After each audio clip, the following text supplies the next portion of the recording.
Sometimes, the most dangerous battles are the ones fought in silence, where the enemy isn't always visible but leaves deep, unseen wounds.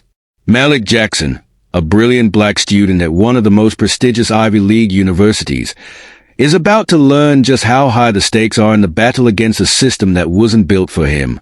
The tension in the air is palpable as Malik steps into Professor Montgomery's office, a place where every student is supposed to feel like they have a chance. But for Malik, today is different. Despite his top grades, his flawless attendance, and the hours of study he's poured into his work, Professor Montgomery is standing in front of him, a stern expression on his face. Without any explanation, Montgomery tells Malik that he is at risk of failing the course. His voice drips with condescension, as if Malik's very presence in the class is a mistake that needs to be corrected. Your work isn't up to the standard I expect from my students. If you continue like this, you'll fail the class, the professor says, his words hitting Malik like a cold slap to the face. But this is more than just a poor grade. It's a sting of something deeper, something darker that Malik can't shake off. The professor's words are laced with an invisible, yet undeniable bias. A bias Malik has encountered throughout his life. He's always known that no matter how hard he works, no matter how much he proves himself, his skin color will always be a target. And in that moment, Malik knows, this isn't about his abilities, it's about something much bigger. Malik is no stranger to the weight of his legacy. As the son of the U.S. Attorney General, expectations follow him everywhere. He is meant to be perfect, untouchable, a model student who will carry on his family's name. But here, in this moment, in this prestigious institution, the very place that should have been his proving ground, is being treated like an outsider, a black man in a world where doors are never truly open for people like him. As his heart races, Malik's mind spins. How could this be happening? Why, after all the hours of studying, after all the sacrifices, is he being threatened with failure? The rage builds inside him, but so does the fear that speaking up could make it worse. His father's position, his family's power, they could only protect him so much. What would this do to his future, his career, his reputation? Would speaking out against his professor, challenging the system, only prove that he wasn't strong enough to fit into the world he'd worked so hard to be a part of? Malik stares at the professor, feeling the weight of history pressing down on him. His thoughts drift, his frustrations turning inward. Am I just another statistic in this system? Am I just here to fill a quota? Is my hard work even enough, or is it simply being dismissed because of who I am? The questions circle in his mind, each one more suffocating than the last. But despite the weight of them, something stirs inside him, an unwillingness to be another silent victim of a broken system. The room feels smaller now, the tension thicker. Malik knows he has to choose a path. He could let it go, continue to do what is expected of him, stay quiet, and hope it all blows over. But deep down, Malik knows that the silence, the acquiescence, is the very thing that allows this injustice to keep thriving. This isn't just about him. It's about the countless others who are being quietly pushed to the margins of this system, ignored and underestimated because of their race. And so, despite every instinct telling him to stay silent, Malik's voice cuts through the tension, a calm defiance that makes even the air stand still. I want to know exactly where I went wrong, Professor. I'll fix it. But I need to know if this is about my work, or if there's something else you're not telling me. For a brief moment, there's a flicker of hesitation in the professor's eyes, but it quickly disappears, replaced by the same dismissive arrogance. Yet, Malik has already made his decision. No longer will he let this slide. He knows now that this fight is bigger than a single class, bigger than a single threat. It's a fight against a system that is rigged to silence him and others like him, and is ready to take it on.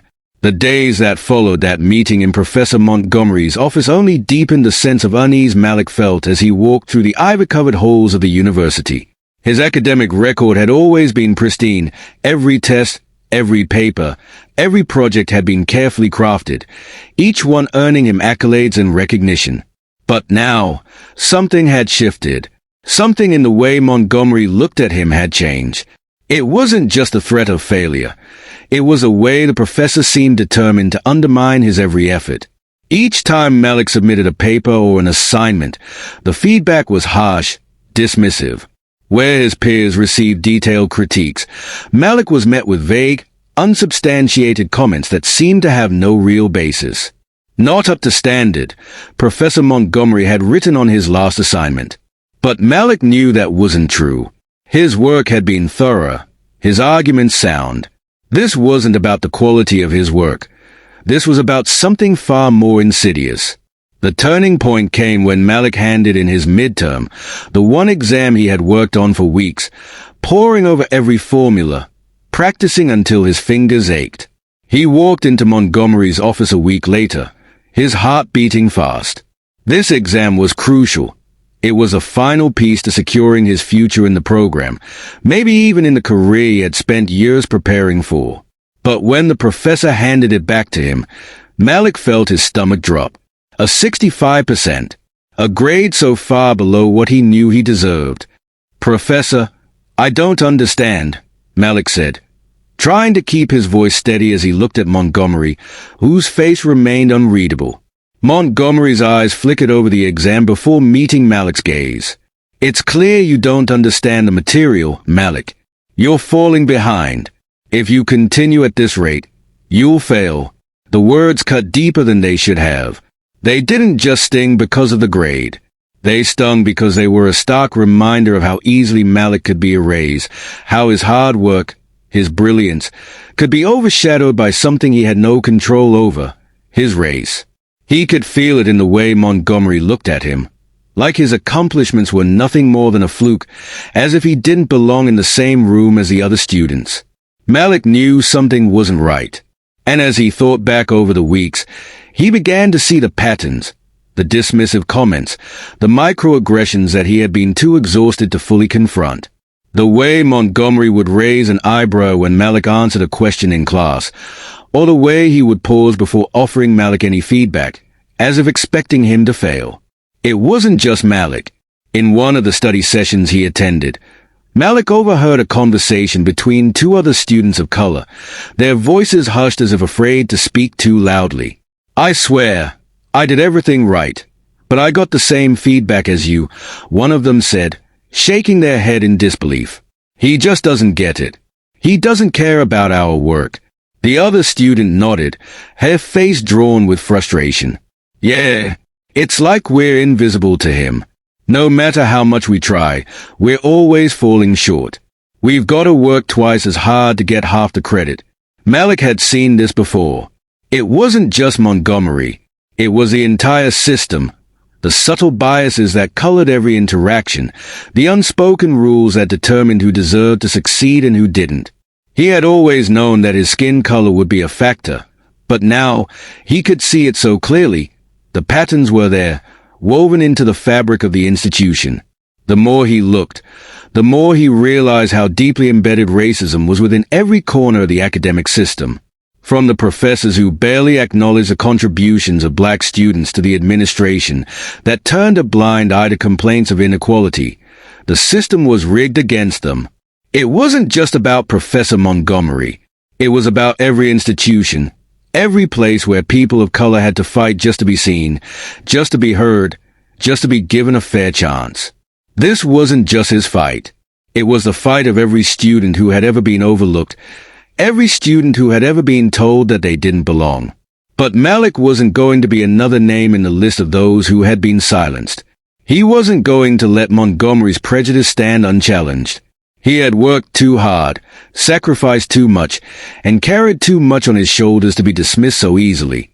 Malik decided he would fight back. But he wouldn't do it recklessly. He knew that taking on Montgomery, taking on the system, would require strategy. So, he began documenting every encounter, every unfair comment, every piece of evidence that showed the way he was being treated. He started recording meetings, taking notes on the feedback he received, and comparing it with the grades and comments given to his classmates. He wasn't just fighting for his grade anymore, he was fighting for something much bigger. He was fighting for justice. It was time to turn the tables, to show that the system that had been rigged against him could be exposed. He was no longer just a student in a classroom. He was an agent of change, and he was ready to prove it. Malik knew that confronting Professor Montgomery directly would only lead to more resistance and pushback. He had already seen how quickly the walls went up whenever he questioned the professor or pointed out his inconsistencies. So, instead of charging headfirst into an uphill battle, Malik took a step back, opting for a more calculated and strategic approach. He began to quietly gather evidence, little by little, piece by piece. Each time Montgomery dismissed his work, each time he received an unjust grade, Malik made sure to document it.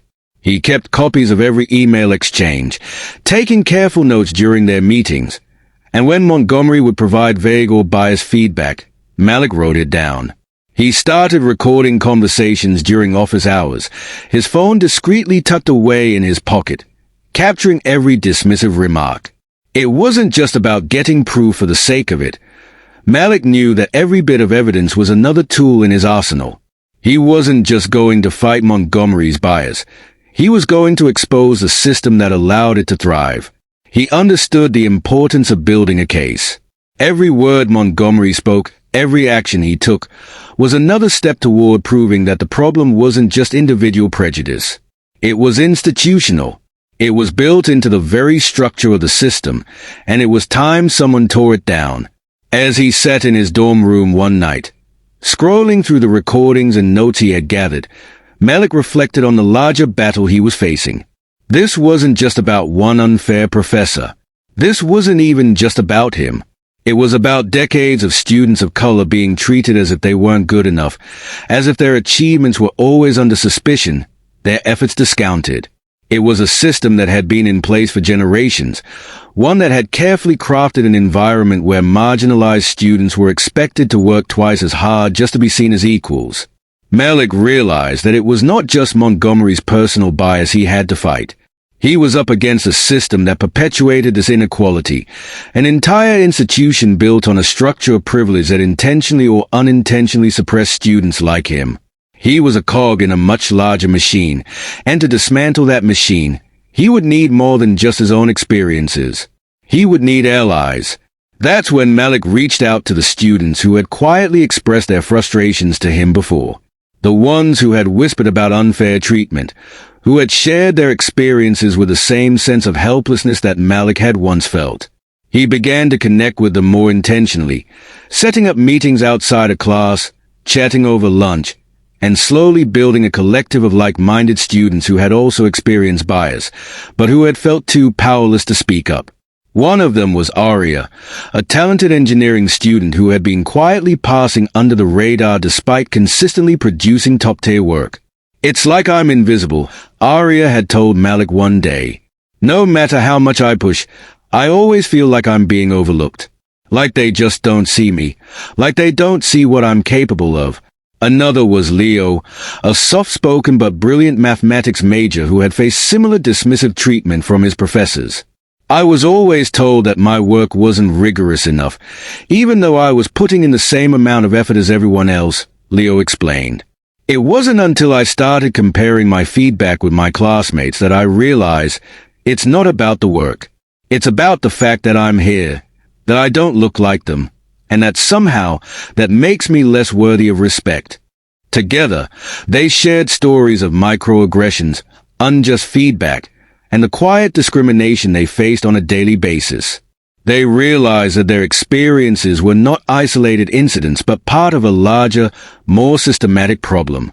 They were all victims of the same system, one that intentionally or unintentionally marginalized them simply because of who they were. And they knew that in order to make any real change, they needed to unite. Malik encouraged them to keep detailed records of their interactions with professors, to document every unjust remark or unfair treatment. He shared his own evidence with them, his emails, his notes, and even some of the recorded conversations with Montgomery. The more they compared their experiences, the more they saw the pattern. It wasn't just Montgomery. It was faculty members across the department, across the university, who were guilty of perpetuating these biases, whether they knew it or not. But it wasn't enough to just share their stories. They needed to amplify their voices. Malik and his group began meeting in secret, devising a plan. They discussed the best ways to expose the systemic problems they were facing, how to approach the administration, how to raise awareness, how to bring the issue to light without risking their futures. The goal was not just to challenge Montgomery or a few bad professors.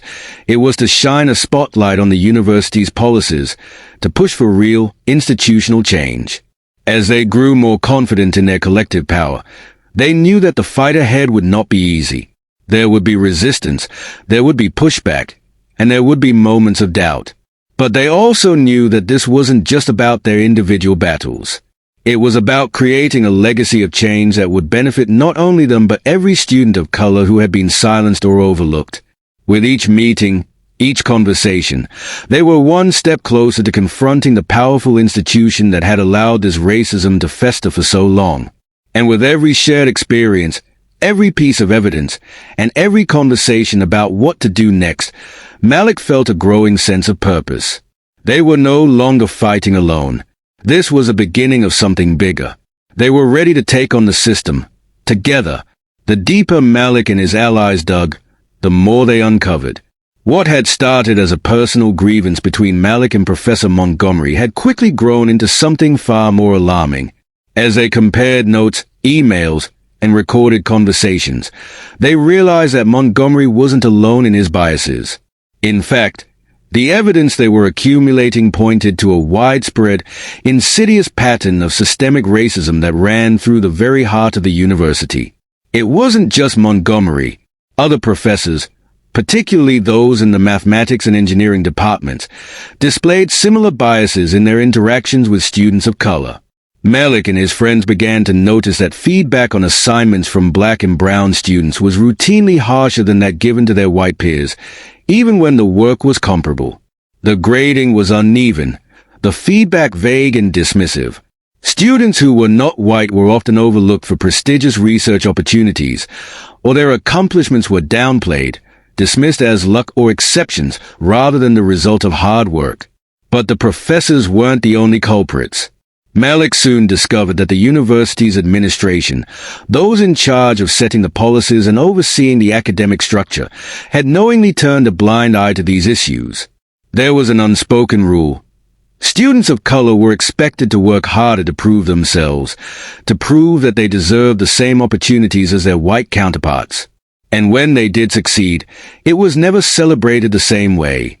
It wasn't just a few rogue professors. It was a coordinated effort, a systemic problem that permeated every level of the institution. It was the hidden agenda that Malik had suspected all along. The university, in its pursuit of prestige, had cultivated an environment where certain groups were favored while others were left to fight for the scraps. There was an unspoken hierarchy in place, a silent policy of exclusion that prevented marginalized students from thriving as easily as their white peers. And it wasn't enough to simply treat them fairly. No, the system demanded that they prove their worth in ways that others never had to.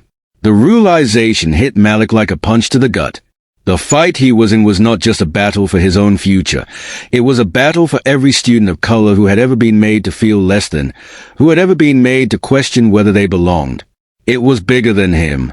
It was bigger than Montgomery. It was about dismantling the very system that had been in place for decades, a system that quietly silenced and suppressed students like him. Malik felt a surge of determination rise within him. He knew that now was the time to make his move. This wasn't a fight that could remain behind closed doors anymore. He had the evidence, he had the allies, and most importantly, he had the knowledge of the system. It was time to confront Montgomery, not just for his own sake, but for everyone who had ever suffered under the weight of institutional racism. One afternoon, as Malik walked into Montgomery's office for what he knew would be their final confrontation, he felt a calmness wash over him. The professor was at his desk, his eyes scanning papers, as if completely unaware of the storm that was about to break. Malik stood still for a moment, taking a deep breath. He was no longer the student who had been intimidated by the professor's condescension. He wasn't just a kid looking for approval. He was an advocate for change, an agent of justice. "Professor Montgomery," Malik began, his voice steady and unwavering, "I need you to understand something. This isn't just about the grade you gave me. This isn't just about me not meeting your standards. This is about the way you've treated me and countless others like me. This is about a system that has been designed to hold us back. And I'm not going to let it happen anymore." Montgomery looked up, clearly startled. But Malik wasn't finished. "I've been collecting evidence, your feedback, the grades you've given me, the comments you've made.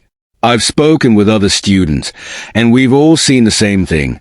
We're being treated differently because of the color of our skin. And it's not just you. It's professors in this department, administrators in the office. It's the entire system that has made sure that people like me are always at the bottom, always fighting to be seen as equal. But let me make this clear. I'm not some nameless student in your class anymore. I'm Malik Jackson, and I'm the son of the U.S. Attorney General. I know the law, and I know the systems that are supposed to protect us. I know that this isn't just your personal bias. This is systemic, and I'm not going to let you, or anyone else, get away with it." There was a long, tense pause as Montgomery's eyes widened. The room seemed to shrink, the silence thickening with the weight of Malik's words. For the first time, Malik could see the cracks in Montgomery's composed exterior. The professor's hand trembled slightly as he placed his pen down, his usual confident demeanor slipping away. You can't be serious," Montgomery stammered, his voice suddenly softer, less assured. "I am," Malik replied firmly, "and this isn't just about me anymore. I'm not going to let you or anyone else undermine the hard work of students who have been overlooked, dismissed, and treated as less than. You've had your time. It's time for this system to change." Malik stood there, every inch of him radiating the quiet strength of someone who had learned to stand tall in the face of overwhelming odds. The revelation of his identity, the quiet power of his words, had shifted the balance in the room. Montgomery's facade was shattered, and Malik knew this was his moment. His moment to begin a larger conversation, a conversation that would echo throughout the university and beyond. With that, Malik turned and walked out of the office, his heart pounding with adrenaline. He had done it. He had confronted the problem head-on. Now, it was time to let the world see just how deep the corruption went. The door to change had been opened, and Malik was ready to walk through it, along with every student who had been silenced before him. The weeks that followed Malik's confrontation with Professor Montgomery marked a new phase in his fight. No longer content to stay within the walls of the classroom, Malik began to make his case public, taking it to the one place where change could truly be effected, the university's administration. Armed with the evidence he had meticulously gathered, emails, feedback, recorded conversations, and statements from other students, he filed a formal complaint, demanding an investigation into the systemic racism that had been allowed to fester within the institution. But Malik didn't stop there. He knew that if the university's leadership was going to take him seriously, he had to show them just how deep the problem ran. He called a meeting with the university board, requesting a formal hearing where he could present his findings. The university's leadership was not used to having their prestigious institution scrutinized in this way. Still, Malik's case was undeniable. His determination, coupled with the growing support of other marginalized students, meant that they had no choice but to listen. On the day of the hearing, Malik stood before the board, his hands steady, his heart resolute. The room was filled with administrators, professors, and members of the university's leadership. People who had never once been forced to confront the ugliness that lay beneath the university's polished reputation. But today, they had no choice but to hear him. Malik began by outlining the evidence he had collected, showing the professor's biased feedback, highlighting the glaring differences between how students of color were treated versus their white counterparts. He spoke passionately, his voice carrying the weight of the countless students who had suffered under the same system. But it wasn't just about the evidence. It was about the larger truth he was exposing. This isn't just about unfair grades or biased professors, Malik said, his eyes locking onto the board members. This is about a system that has been designed to keep us out. The professors aren't the only problem. The policies, the practices, the culture at this institution, all of it reinforces the idea that students of color are not entitled to the same respect, the same opportunities, as their white peers. He paused, letting his words sink in, the room heavy with the tension that hung in the air. The grades I've received, the feedback I've been given, they are not isolated incidents. This is systemic. It is embedded in every corner of this institution. It is in the way students of color are overlooked, in the way our achievements are downplayed, in the way we are made to prove ourselves over and over again, just to be seen as equal. The board was silent, absorbing the gravity of his words. Malik could see the shift happening, the way their expressions were changing. The discomfort was palpable, but it was also the first crack in the veneer of denial they had built around themselves. But this doesn't have to be the way it is, Malik continued, his voice steady but impassioned. We can change this. We can create an environment where all students, no matter their background, no matter their skin color, are given the opportunity to succeed based on their abilities, not their race. But it starts with acknowledging that this problem exists. And it starts today. As Malik finished, there was a long silence in the room. The board members exchanged uneasy glances, clearly taken aback by the force of his speech. But the tension didn't dissipate with the applause that followed. The confrontation had ignited a firestorm. The atmosphere in the room had shifted, and Malik knew that the fight was far from over. While some applauded his courage, others in the room were less than pleased. Malik could feel the eyes of several board members narrow with hostility. The uncomfortable silence that followed the hearing spoke volumes. It was clear that his words had struck a nerve, especially with those who had long benefited from the system's discriminatory practices. The backlash came swiftly. Within days of the hearing, Malik found himself the target of whispers in the hallways, dismissive comments from faculty, and thinly veiled hostility from his classmates. Some accused him of exaggerating, of making mountains out of molehills. They argued that he was using his father's position to gain leverage, that he was inflating his claims for attention. The same people who had once praised him for his academic excellence now whispered behind his back, questioning his motives, calling him a troublemaker. Even some of his own professors, once allies in his academic pursuits, distanced themselves. It's a shame, one of them had said to Malik after class, that you've chosen this route. You're making it harder for students like you to be taken seriously in this environment. But Malik refused to back down. The words stung, but they only fueled his determination. He wasn't just fighting for himself. He was fighting for all the students who had come before him, who had been silenced, who had been forced to accept the status quo. The tension reached a breaking point when a group of students, mostly white, staged a protest on campus, decrying what they saw as Malik's attack on the university's reputation. They called it a divisive move, accusing him of turning the school into a battleground over race. But Malik didn't flinch. He knew the protest wasn't about him. It was about the discomfort that came with exposing the ugly truths the university had tried to hide for so long. As the days passed, more students, especially students of color, rallied behind Malik. They had seen the same things he had. They had felt the same sting of exclusion, the same subtle rejection by professors, the same whispered doubts about their abilities. They had witnessed their own achievements being dismissed, their hard work undermined. Malik's fight had become theirs, and as the university board prepared for the next round of hearings, Malik stood firm in the face of mounting pressure. He was no longer just a student. He was a symbol of resistance. And he knew that no matter how hard they tried to push him down, he would not be silenced. The walls were coming down. The system was being challenged, and there was no turning back. The fallout from the hearings was swift and far-reaching. The board of the university, under increasing pressure from students, faculty, and the media, was forced to take action.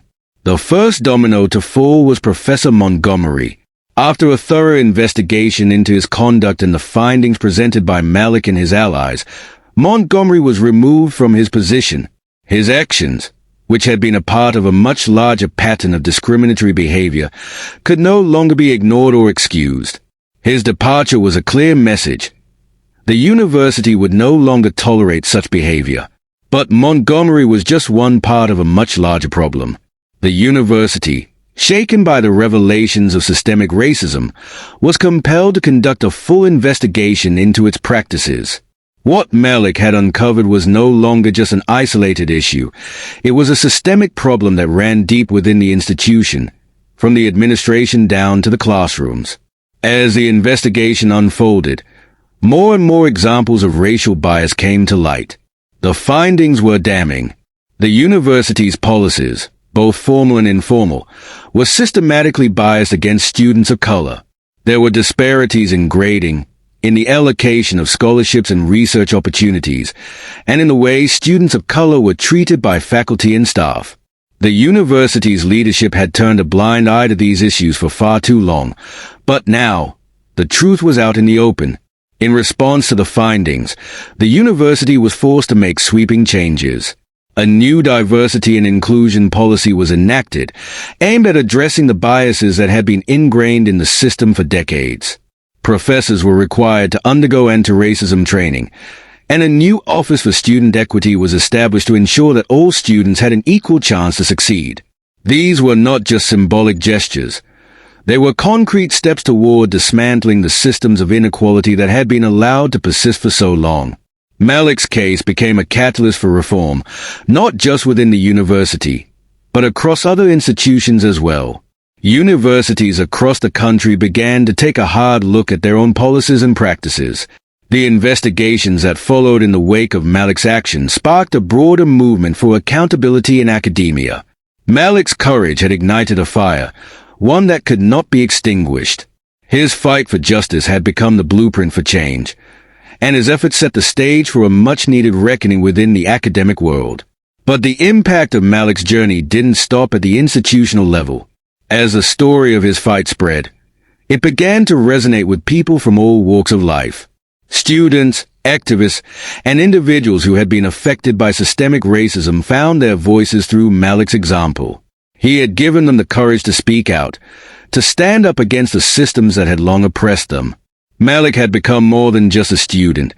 He had become a symbol of resistance, a beacon of hope for those who felt powerless in the face of injustice. Malik's personal growth was profound. He had started as a student who was simply trying to navigate the rigged system, but by the end of his journey, he had transformed into an agent of change. He was no longer the victim of injustice. He was the one pushing for reform, advocating for those who had been silenced, and demanding a fairer, more equitable system for all. In the end, Malik's fight for justice wasn't just about righting the wrongs he had personally suffered. It was about creating a future where no one would have to fight that battle in the first place. His work had sparked a movement, and the ripples of that movement were felt far beyond the walls of the university. As he stood in front of the university, reflecting on how far he had come, Malik realized that this was only the beginning. The work was far from over, but he had learned that one voice, one individual, could challenge even the most deeply entrenched systems of power. Change doesn't happen overnight, Malik thought. But change begins when we stop accepting the way things are and start demanding the way things should be. And with that thought, he turned to the future, a future that was brighter not just for him, but for every student of color who had been denied an equal shot at success. This isn't just Malik's story. This is the story of so many who have been silenced, of those who have faced injustice but never had the opportunity to speak out. So, what's your role in dismantling these systems of oppression? What will you do to fight back against the injustices that persist in your own communities, in your own institutions? We all have a part to play in this journey. Share your thoughts below. Join the conversation, and let's continue to challenge the systems that allow racism to thrive. The fight for justice doesn't end here. It's just beginning.